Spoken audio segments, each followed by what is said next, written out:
अपना। जग सुना सुना लागे, जग सुना सुना लागे, कोई रहे ना जब अपना। जानकार बताते हैं कि आजकल कमलनाथ जी की गाड़ी में यही गाना बज रहा है कि छन से टूटे जब कोई सपना। मध्य प्रदेश में ऑपरेशन लोटस एक बार पहले हो चुका है। अभी खबरें आ रही हैं कि गोवा में भी ऐसा ही कुछ हुआ है।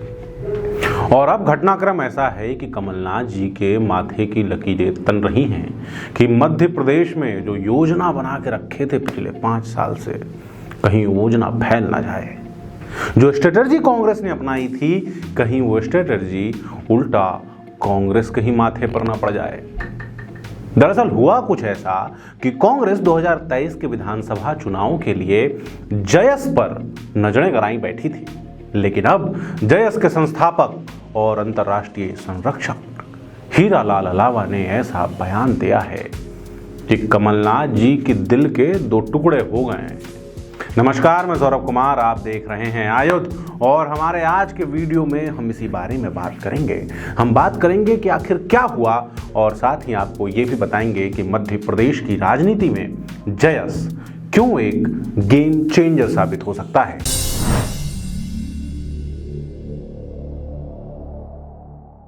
मध्य प्रदेश की राजनीति हमेशा से 2 दलों की राजनीति रही है, एक तरफ कांग्रेस और दूसरी तरफ भाजपा। कभी भी यहां पर कोई तीसरा दल उभर नहीं पाया। बसपा का थोड़ा बहुत प्रभाव रहा है, लेकिन बहुत सीमित रहा है। पिछले कुछ समयों में जयस नाम का एक सामाजिक संगठन तेजी से उभरकर मध्य प्रदेश के राजनीतिक परिदृश्य में आ रहा है।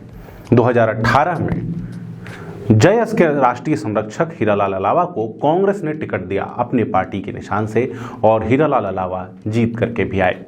इससे कांग्रेस की उम्मीदें बढ़ी थी, क्योंकि एक चीज आप समझिए, गणित समझिए। मध्य प्रदेश में जो जनजातीय पॉपुलेशन है वो 21.04% है।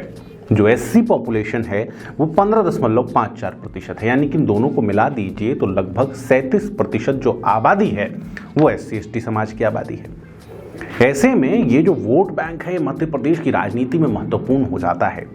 यही कारण है कि भाजपा और कांग्रेस दोनों ही जनजातीय पॉपुलेशन को, जनजातीय वोट को साधने की कोशिश कर रहे हैं।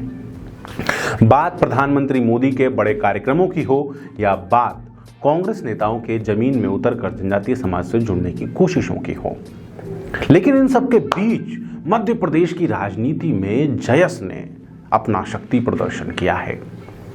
राजधानी भोपाल में जयस ने एक कार्यक्रम आयोजित किया, जिस कार्यक्रम में वो 2023 और 2024 के चुनाव को लेकर उनकी क्या योजना होगी इसकी चर्चा करने के लिए जमा हुए थे। इस कार्यक्रम में आयुध की टीम हीरालाल अलावा जी से बात करने के लिए पहुंची।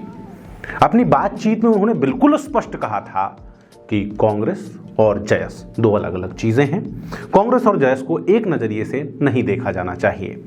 जयस एक स्वतंत्र संगठन है। आप भी सुनिए हीरालाल अलावा ने क्या कहा। जयस स्वतंत्र रूप से किसी भी राजनीतिक दल की सपोर्टर में आज की तारीख में नहीं है। कांग्रेस की भी नहीं, चूंकि आप कांग्रेस से विधायक। बिल्कुल, मैं कांग्रेस से विधायक हूँ, लेकिन ये पूरा संगठन किसी कांग्रेस पार्टी का संगठन नहीं है। ये जयस स्वतंत्र सामाजिक संगठन है, और इस सामाजिक संगठन, वैचारिक संगठन, इस क्रांतिकारी संगठन का उद्देश्य है कि देश की लोकतांत्रिक व्यवस्था को मजबूत करने के लिए, लोकतांत्रिक मूल्यों को मजबूत करने के लिए विधानसभा और लोकसभा में आदिवासी समाज के ऐसे युवा जाए जो किसी राजनीतिक पार्टी के कठपुतली नहीं बने। इस बयान को आए घंटे भर ही बीते थे कि कमलनाथ जी भी एक बयान दे डाले। कमलनाथ जी मीडिया से कहे कि जयस कुछ अलग नहीं है, जयस का जो डीएनए है वो भी कांग्रेस का ही डीएनए है। जयस भाजपा को समर्थन नहीं देगी, कांग्रेस को ही समर्थन देगी। जीतने की स्थिति हो, जयस का डीएनए कांग्रेस का है, ये हमें याद रखना। वो तो खुद कहते हैं हमें बीजेपी की मदद नहीं करनी। और इसके बाद भाई साहब जयस के लोग हो गए गुस्सा, उतर गए सड़कों पर, टायर में आग लगा दी और कहा कि सुनो, अपनी नेतागिरी रखो अपने पास, को अपने आप में मत मिलाओ, हम तुमसे अलग हैं। ये सुनने के बाद कमलनाथ और कांग्रेस दोनों परेशान हैं कि अगर जयस पलटी मार गया तो क्या होगा।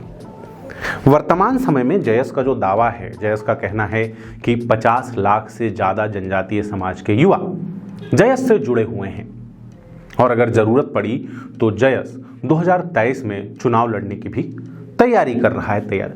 मध्य प्रदेश में जो 47 सीटें हैं वो जनजातीय समाज के लिए आरक्षित हैं और लगभग 84 सीटें ऐसी हैं जिनके ऊपर जनजातीय समाज का प्रभाव है।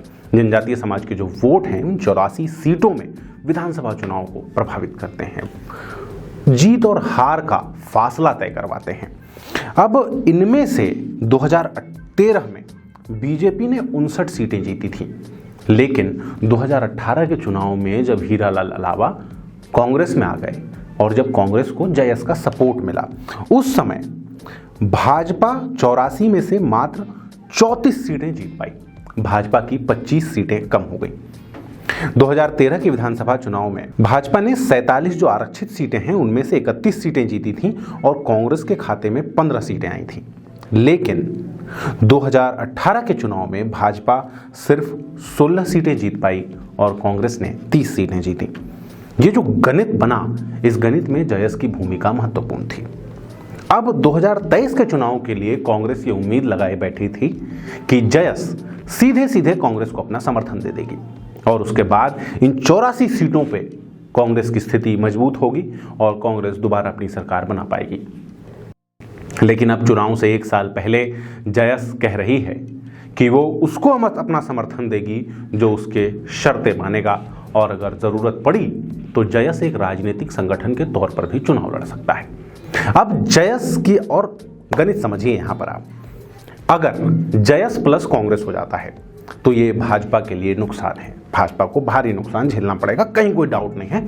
भले ही भाजपा ने अपनी पूरी शक्ति लगा रखी है, लेकिन अगर जयस और कांग्रेस के बीच में कॉन्फ्लिक्ट हो जाता है, अगर जयस और कांग्रेस की आपस में पटती नहीं है और जनजातीय सीटों पे जयस और कांग्रेस दोनों अपने उम्मीदवार उतार देते हैं, इस स्थिति में इसका सीधा फायदा भाजपा को मिलेगा, क्योंकि जो जनजातीय वोट हैं, जो भाजपा विरोधी वोट हैं, वो बढ़ जाएंगे। तो अब भाजपा तो इसी उम्मीद में बैठी है कि इन दोनों का ब्रेकअप हो जाए और बयानबाजी देखकर लगता भी कुछ ऐसा ही है। अगर आपको हमारा ये वीडियो अच्छा लगा तो भाई साहब चैनल को सब्सक्राइब कर लीजिए। साथ ही हम फेसबुक, ट्विटर और इंस्टाग्राम पर भी उपलब्ध हैं। आपका बहुत बहुत धन्यवाद।